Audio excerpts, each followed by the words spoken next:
Mr. Grubor, thank you for coming. Thank you for coming to the Growth Gets It podcast. So I want to ask you some questions because this is fascinating to me.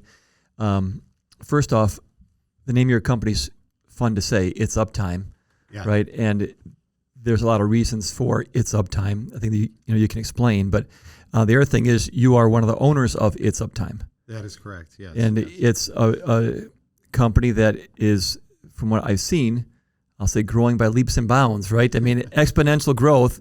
If you have X number of people and you add a quarter more, that's pretty good growth. Pretty good, yeah. So what does that mean? So first off, It's Uptime. You're an IT company. That's why the it's is kind of fun to say. Explain what that means for me, please. Yeah, absolutely. Thank you for having me on. So one of my business partners, Alex, actually came up with the name, and I thought it was quite creative. So it's kind of a play on words. It's a capital I and a capital T for IT, apostrophe S. So IT's Uptime as well as it is. It is Uptime. So Alex came up with that, thought it was a great idea. We were able to register it, actually, as It's Uptime, which is great. And that's our website, itsuptime.com. So, uptime being so critical. Everybody talks about downtime in the IT industry, and they know what their downtime costs, and downtime, right? Nobody wants downtime. So we figured it'd be a nice play on words, and so call Uptime. Well, and I just used Uptime. Knowing about you guys, I was talking to our phone people because we have VoIP phones, voice over internet protocol phones, and we're talking about internet and how fast the internet is, and they're like, well, we have a 99%. Or it's 1% downtime, or it's virtually. Yeah, they're usually 99.7% uptime. Yes, yeah. And I was like, but that's good, but I want 100% uptime because I don't want any downtime. Because if that 1.1% happens when somebody's calling us who is just involved in a horrible crash, that's going to be a bad day. Because they're gonna miss it and they're gonna go to some other law firm. So, yeah, that uptime is in my brain a lot. Because I think, like you said, it's a very important thing, a very good metric, right? Yeah, definitely. Cool. So you're based in Wisconsin, but you have offices in Green Bay and Milwaukee? Yep, yeah, that's correct. We have one of our owners, Andrew Cornelius, is up in the Green Bay area, and then the vast majority of us are down here in the Wauwatosa area. Just recently moved into a new office, expanding a little bit, brought on another new employee, so we're just excited and growing, and just happy to serve the greater Milwaukee area. So I think I looked this up, or I know I looked it up. I think I'm right. There's about 3.12 million employees who say they're IT professionals. So that's a lot. That is a lot. So I know there's, I don't know how many different TV shows that are making fun of IT professionals. Oh, yeah. And there's certainly jokes upon jokes that we can tell about IT professionals, and SNL skits, whatever else you want to talk about. But tell us, what's the average day for a real IT professional? So there are, I think a lot of people think of IT, right, and they just lump it all together, right? So that's kind of the first distinguishing factor when you think about IT is what specifically do you do? Are you creating apps for phones? Are you developing websites? Are you, configuring networks, that kind of thing. So in our day-to-day, it's really managed IT services for business, where we really try to be their provider to do all things IT for them, mainly focused on managing their network and their server environment, and then, of course, their workstations and security, layers of security and that. A day-to-day, depending on, your position within the company, a Tier 1 is going to be spending a lot of time on the phones. They're going to be handling those initial requests. Our goal is to pick up the phone every time somebody calls, which is a huge thing in our industry.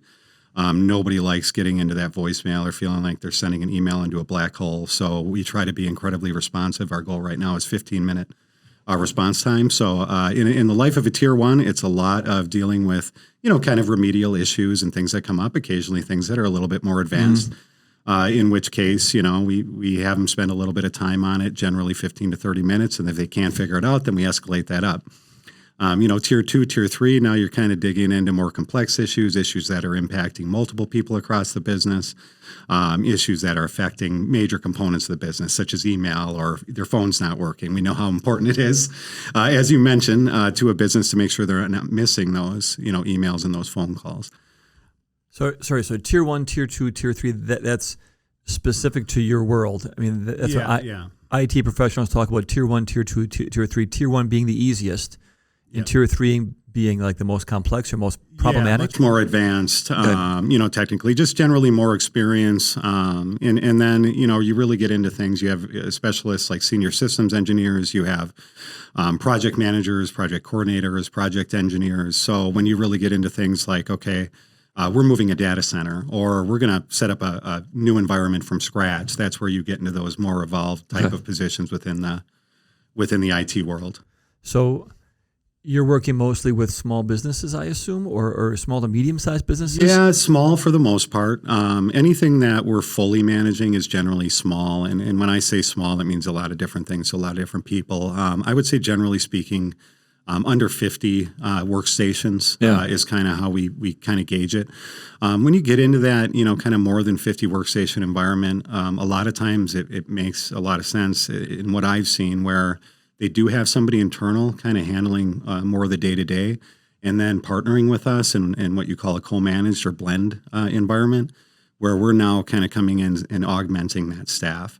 So we may provide them with tools to help them better manage their environment. We may just provide oversight, maybe handle managing the network and server side, where they're working on more of the workstation or day-to-day help desk. Mm-hmm. But it really depends on the type of business. We try to do what's going to make sense. We really spend a lot of time evaluating that organization and determining what is going to work, if anything's really going to work for them. They really have to recognize the importance of IT and really value it to get the most out of our services. So the keyword that I took out of that was workstations.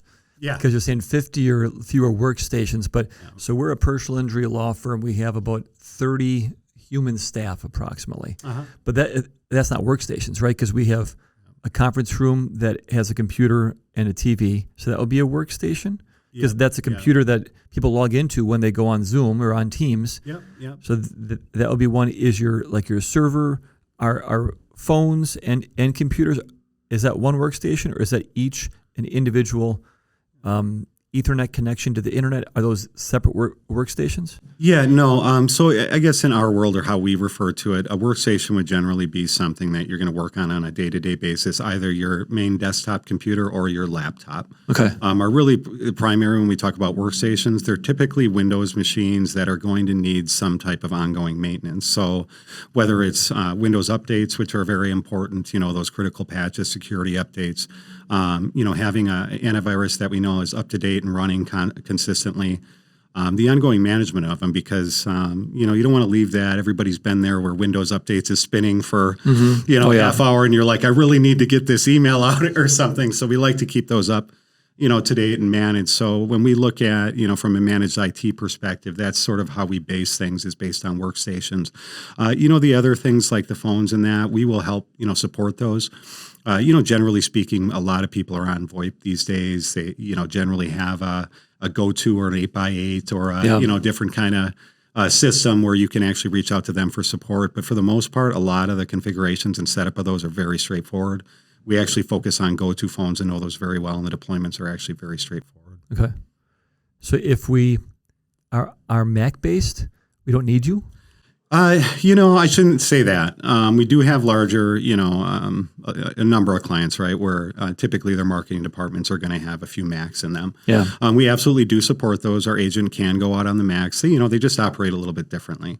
The vast majority of the business world, I think the last figure I looked at was maybe 95% of the business world is on, Windows. Oh, okay. So the major focus is generally always going to be Windows, but we absolutely do support Macs. Our agents, we can set up monitor sets and things like that on Macs. We just don't run into them, I guess, as often. Just, again, mainly those marketing departments or those kind of, there's usually 3 to maybe 5 Macs in a larger environment. But and then some engineering firms in that we work with have a couple Macs.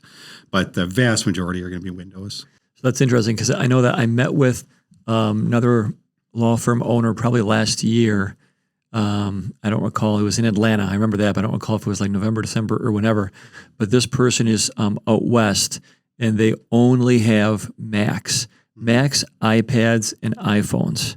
Mm-hmm. So now thinking, I just wonder how they do it with their IT. if they're, I mean, that's probably a whole subsect of IT. Yeah. Are yeah. companies like yours that just deal with the IT of Max, and her firm is probably certainly it's probably less than 100 people in the entire firm. So I think that's interesting. It is interesting. Difference, right? Some people are very biased that way. They just love their Macs, and I have an iPhone. I appreciate and admire Apple as a company. I just think that most IT companies are going to go where the majority is, right? Where the money is, where the majority of same thing. People will say that Macs are more secure and things like that, which isn't necessarily true. It's just if I'm going to write something, if I'm a bad actor, and I'm going to write something that's, I'm going to go after the majority, right? I'm going to go after 95%, yeah. Yeah, I'm going to go after that. So no, there's some great things about Macs and some, advantages in certain ways, and some people are definitely, have their preference and enjoy working on them. But I would say that's, a minority, certainly in my experience. I don't see a lot of IT firms, particularly in the Midwest, that are specializing just in Macs. Yeah. I can't really speak for the West Coast, as much, if that's more of a thing. A lot of the international or global companies that we've worked with, or national companies we've worked with, have been more Midwest based. But yeah, the larger manufacturers in particular, in that they're all generally on Windows. Yeah. Well, and that's something that's, I think, top of mind for us here at Groth Law Firm, simply because we've been going through, I'll say fishing training, but I don't know if it's called fishing training. Sure. But training about these fishing expeditions where people are trying, bad actors from somewhere are trying to come in, get you to buy gift cards or whatever. Or there's our personal experiences. We've had some person or some group of people from, I'm assuming, some other country or somewhere, that sends emails at about between like 5 and 8 in the morning.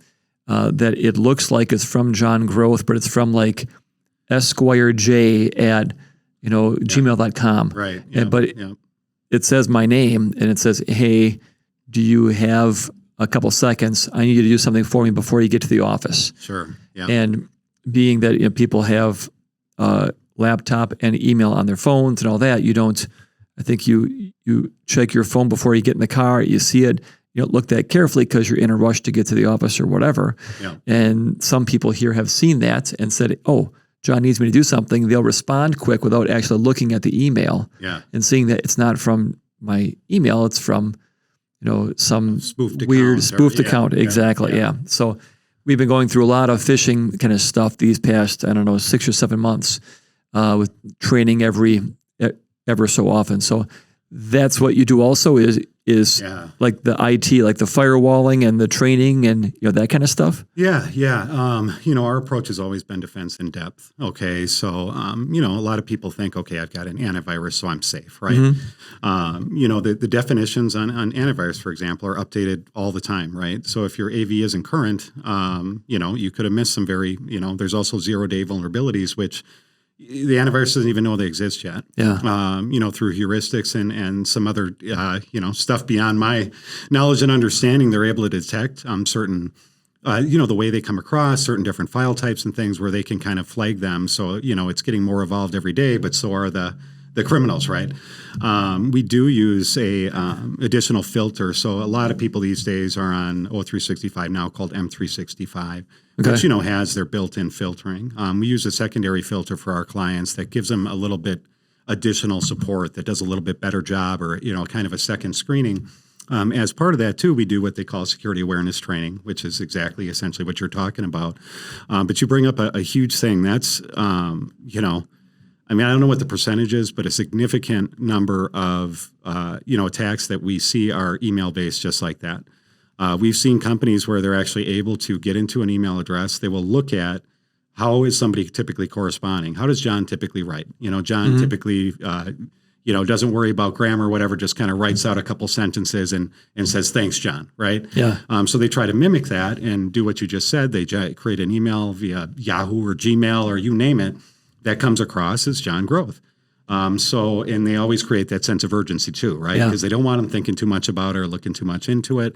And they try to get them to do something. Hey, change my, you send a check to so-and-so, or, change this account information. Yeah. And we've seen some very creative attacks that way. That's why security awareness training is a huge thing that we advocate. It also lets you, it teaches you basic things like hovering over links to see where that link is going to take you. That link might look, legitimate, whatever hyperlink's embedded in there. But when you hover over it, you can actually see in the bottom left corner of your screen, where is that actually going to take me? Oh, okay. So that's, one key thing that security awareness kind of, and then the other thing is always make sure that you're looking at that email address and verifying it is, in fact, that legitimate address. And then we tell people, too, if you're ever not sure, pick up the phone and call them. Especially if it's something major, like changing some major account information or a direct deposit or something like that. Pick up the phone and verify that way. That way, hey, John, are you sure you want me to do that? Yeah. Like, what? I didn't. You want I didn't send you anything. $500 of gift cards from Dollar General? Are you sure you want to go to Dollar General? Okay, all right, well, whatever. So this is something I was thinking. This is something I was thinking about before. Is just the word firewall. So firewalls. Does this have to deal with firewalls, or is firewalls like trying to protect you from some other harm? Yeah, so that's basically your buffer, between you and the outside world, right? Okay. You have your local area network, and then you have the wide area network out there. So your firewall is kind of your intermediary between, your local presence and then your presence out in the world. So when we talk about defense in depth, we talk about things like, antivirus, kind of the obvious one, spam filtering, web filtering, just to make sure that, some people have certain sites they don't want, the work to go on. Other people, it's just, hey, I want to make sure it's safe, right? Yeah. I want to make sure it's a secure site. It sends you a little pop-up and says, hey, you sure you want to go here? If you're, potentially going somewhere that's malicious, and even legitimate sites occasionally get, hacked. And even though it's a site you go to all the time, you could still be compromised, and the filter will attempt to catch things like that. So you have those as kind of your baseline. And then there's, vulnerability scanning, and there's penetration testing. So you can really take it to a lot of levels. And then the firewall is very important just for, regulating that traffic, making sure that that's configured correctly, making sure that you have a firewall that's under support and it's getting the latest definitions and updates. Firmware upgrades as they're needed, all that kind of stuff. So, that's what we really take a lot of pride in is people don't realize a lot of times the maintenance that goes into IT, right? They just think something's not working. Who can I call? Mm-hmm. Right. And we don't treat anything else really like that in our lives, right? We understand with our cars, we need to put oil in them, and we need power steering fluid, and we need gasoline for it to go. And, we like to wash them occasionally and all that good stuff, right? So it's not a whole lot different, in IT, where it's like you really need to focus on these things and keep them up to date, because vulnerabilities come out all the time. And if you're not abreast of that and you're not doing things to safeguard your company against it, you're leaving yourself at risk. Yeah. Well, and when there's so much on your phone, on your computer, that you just leave because it's your computer, right? So if you have whatever, a copy of your driver's license, or you're entering your social security number somewhere online on your computer, well, that's safe because it's my computer. Mm-hmm. But if you don't have, I guess, a firewall, or you don't have some kind of barrier between you and anybody else, that's going to be a problem. Yeah, absolutely. And I mean, even within the own organization, a lot of times that's the biggest risk to the org is actually, one of their own employees or ex-employee that wasn't offboarded properly, mm-hmm. and things like that still maintain access. A lot of stuff we see with companies that aren't managed is, poor file structures and without, proper permissions. So we've seen orgs where it's like, okay, everybody can view the HR folder, where all your social security numbers are, where everybody's compensation packages are. And so there's a lot of, and then you have people doing things like taking a thumb drive to a copier and scanning in proprietary information. Yeah. So there's so many levels that you can take it. Just too many things to think about. Now I got to figure out what to, check all these boxes. Okay, I got to call and see and make sure we are as secure as we can be. Interesting. All right. So before this, I guess I didn't get into this. Yeah. Before ITSUPTIME, what did you do? Worked in IT. Okay. I really been in IT for quite a number of years. I want to say around 20, which seems like a long time because I don't feel that old. Yeah. But, somewhere around 20 years, and been in managed IT services for, probably about 12 years now. So how do you get into managed IT, or how do you get into IT? You know, Is it an experience, a degree? What do you need? I think a certain desire, passion for technology is most important. You really have to, and then some kind of niche, some kind of innate, I guess, ability or understanding of it. I mean, you don't have to know how a computer works, right? Okay. I mean, you open that up and you look at all those, it's like, it's amazing, right? That this can do what These tiny little things. Yes. Connected together. But just, I think really a desire to, a passion for technology is what we, and as we look at, employees too, that kind of ties into that. We're looking for people that really are kind of geeks at heart. They like that. They like being behind a computer. They like learning new things and figuring out how things work, and how they can make life better for people and more efficient and automate things. Okay. For me personally, I was kind of like the go-to guy I was working for a copier company at the time.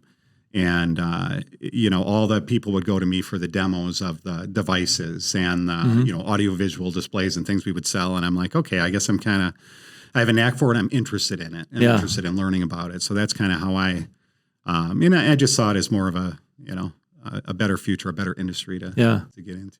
So I always tell my kids that you want to be a lifelong learner, right? Because you never know what's going to happen next. I think with technology, certainly that's the case. You're going to have to be, and you have to have that kind of mindset in order to succeed in IT, because you don't know what's going to happen tomorrow. Apple's going to have something new, or Windows or whatever else. What is it? Azure or Amazon, WebOS or whatever else, all the different terms that they have. There's always something happening next, right? Yeah. Interesting. So what's your least favorite part or least favorite job that you have done with IT? Least favorite job? You like stringing cables when it's 110 with no air conditioning, or no, I can't take credit. I got to give Andrew and Alex and the rest of the team the real credit. They do the hard work, right? I manage the relationships. I oversee the accounts. I focus on business development, primarily, and that's really been my focus in IT. Don't get me wrong, I worked for a small IT shop kind of starting out where it was like all hands on deck, and learned some stuff, replaced some RAM and hard drives, and cleaned up some viruses, back when you actually sat and spent time doing that, where now they probably just reload the OS or re-image it and save themselves some time. And so I did a lot of that. I would say probably one of the worst things was, once people know that you have that capability, I got a lot of people, friends, family, neighbors coming over with their 10-year-old laptop, seeing if I could repair it for them, and spent hours kind of watching Netflix and watching screen spin. So that's making this sound, or there's this little flicker in the corner. Why is it doing that kind of stuff? Oh gosh. All right. What's the most common misconception? What do you think is the most common misconception about the IT world? I don't know if this is. I have a response. I don't know if this is fitting, but like how you mentioned SNL, I think everybody remembers those skits, right? And that has largely been kind of the interpretation of IT is, you go to them and they just can't wait to tell you what an idiot you are and how you're doing things wrong and whatever else, right? And sitting in there on their high horse. One thing that we've really focused on that is, I think, a big part of our success is we view ourselves as a customer service company first. There's nothing worse than having a user be afraid to ask you a question. We live on the mantra of there are no stupid questions. And frankly, if it is a simple issue, that's the best kind of ticket we can get. So don't be embarrassed. It's like, okay, it wasn't plugged in. The simple stuff, honestly, our tier ones will tell you all day, like, if I got tickets like that all the time, my life would be great. Right? So I think a big misconception is that, you're dealing with, people that are antisocial and that, which they can be. When you get into consulting, I mean, that's probably the biggest challenge is finding people that, can be social and build a rapport with people as well as have that technical knowledge that they need. Having both sides of the aisle, I guess you could say, both sides of your brain, your using those every day, and that's how you're succeeding. Yeah. Because you can especially talk to people. in consulting. Yeah, absolutely. Yeah. Where you're, customer facing or client facing.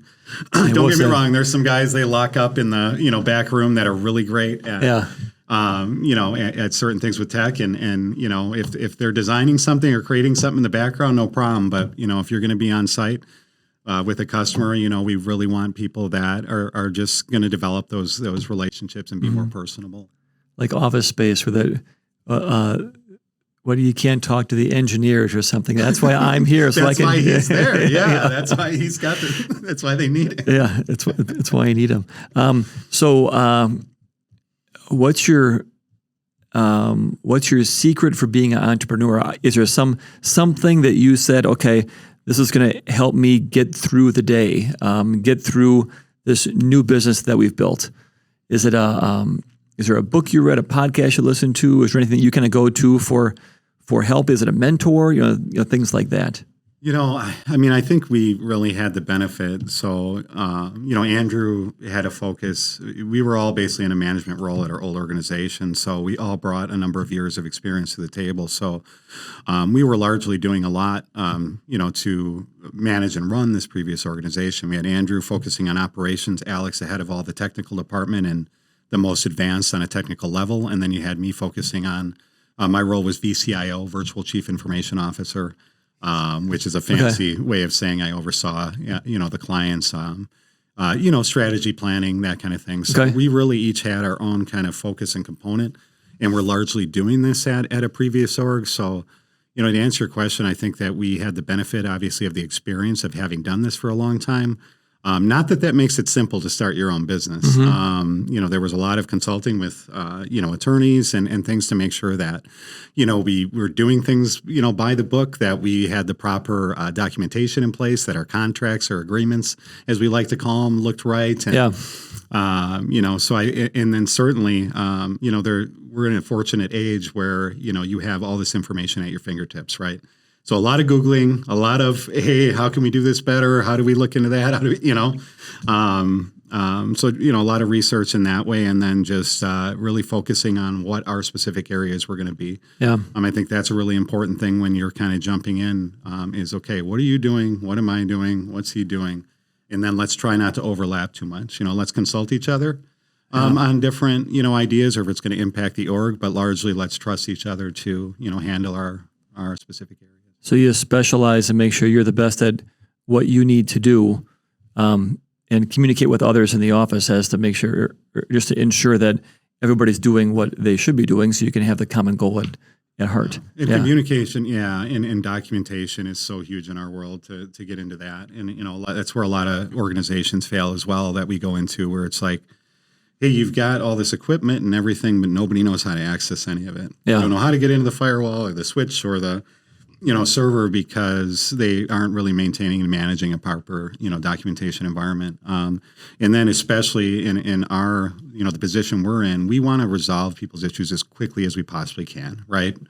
And so, having a knowledge base, having proper documentation is absolutely essential. Yeah. And then even key contacts or after hours contacts, right? Who are we going to call if this happens or that happens? How do you want us to proceed if this happens or that happens?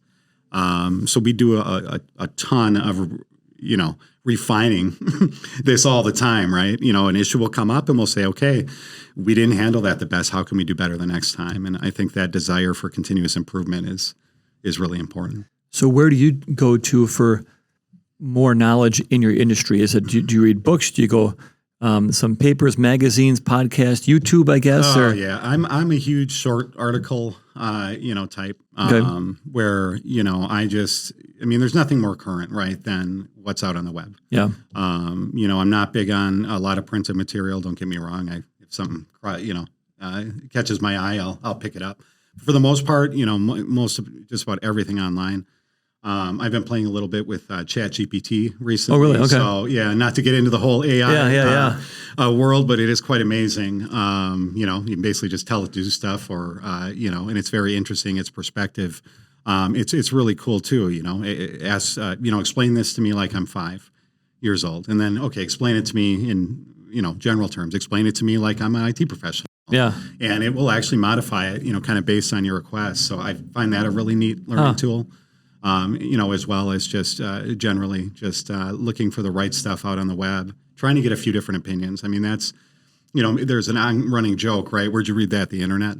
Yeah. And, that's only relevant if you're reading it on some dumb side, Facebook ad or something, right? Yeah. It's like anything else. You can read one book at the library, and obviously if it's biased, that's going to be a factor. So you need multiple sources, right? So, definitely when I'm looking at things, I look for obviously reputable sites. If I'm looking for something specific on Windows, I want to make sure I'm on Microsoft and that kind of stuff. But then there's also a lot of interesting information you can find on, Reddit or these other, tools where you're kind of comparing and saying, okay, what steps did they take, or how did they do this, or how do they view that? Yeah. What's their experience been with this type of application or this type of product? So I try to do my due diligence and really, look at a lot of different sources and then form an opinion based on that. So trust but verify. Trust but verify. Yes. Gotcha. Yes, Gotcha. absolutely. Cool. So what? Let's see. I guess we've kind of gone through your website, but how do people find you? So, is it your website? Is it telephone number? What's the best way to get a hold of you? The best way to get a hold of us, there's certainly sales at ITSUPTIME.com. There's also 920-214-8100. They can certainly get through to us that way and hit, sales in the prompt or support depending on, what their needs are. Certainly can go out to the website to give you a baseline idea of what we do. But, I think it's always best to just reach out to somebody there like myself and let's talk about what your needs are and see if we can help. Yeah. Cool. All right. I think that's all I have. Do you have any questions? No questions. Awesome. Well, thanks All right. again. No, thank you. Appreciate it. This is interesting. It's a fascinating thing to get a different perspective on the adventure of being a business owner. Yeah. Right? Yeah, for sure. Yeah. So cool. So I didn't ask you, are you a Wisconsinite? Did you come here from other states or? You're born and raised Wisconsin? Yep, born and raised. Good old Muskego. Oh, Muskego. Okay. Muskego, yeah, that's where I grew up. Yep. Cool. Alex is from Oshkosh area, and Andrew is up in the Green Bay area. Okay. So we're kind of spread out, but Yeah. It's good. I'm born and raised Milwaukee, so good. Good job, Milwaukee. Good job, Wisconsin. All right. Thank you for your time. I appreciate it. ITSUPTIME.com. You got it. All right. Fantastic. Have a good day. Yeah. Thank you. Thanks, John. Thanks.